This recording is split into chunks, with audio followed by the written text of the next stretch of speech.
Ось мудреці з усходу прийшли в Єрусалим і кажуть, де народжений цар юдейський, бо ми бачили зорку його на всході і прийшли поклонитися йому. Почувши это, царь Ирод занепокоился, и весь Иерусалим с ним, и собравший всех першосвяторов и книжников народных, пытался в них, где має народиться Христос.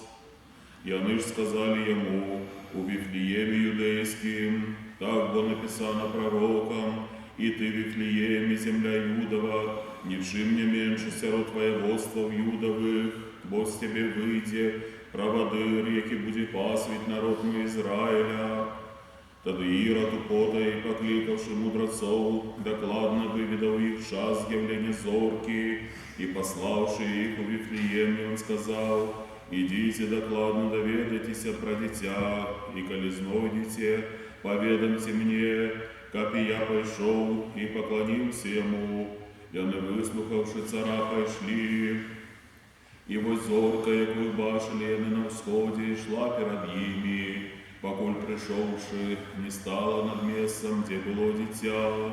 Убачивши зорку, вони возрадовалися радостю, вельми великою, і войшовши в дом, вони убачили дитя з Марією, мать його, і павши, поклонилися йому, і, відкривши скарбниці свої, принесли йому дари, золото, ладан і смірну, і попереджені у сні, як не верталися до Ірода, яни іншою дорогою, а дошли в Україну свою.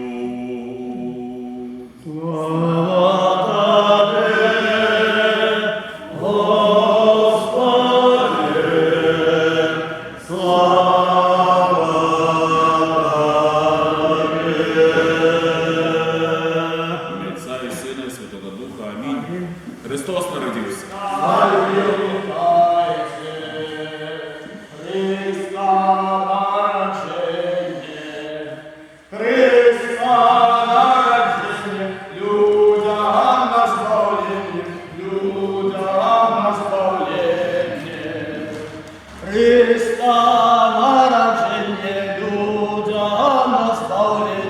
Людям на збавлення.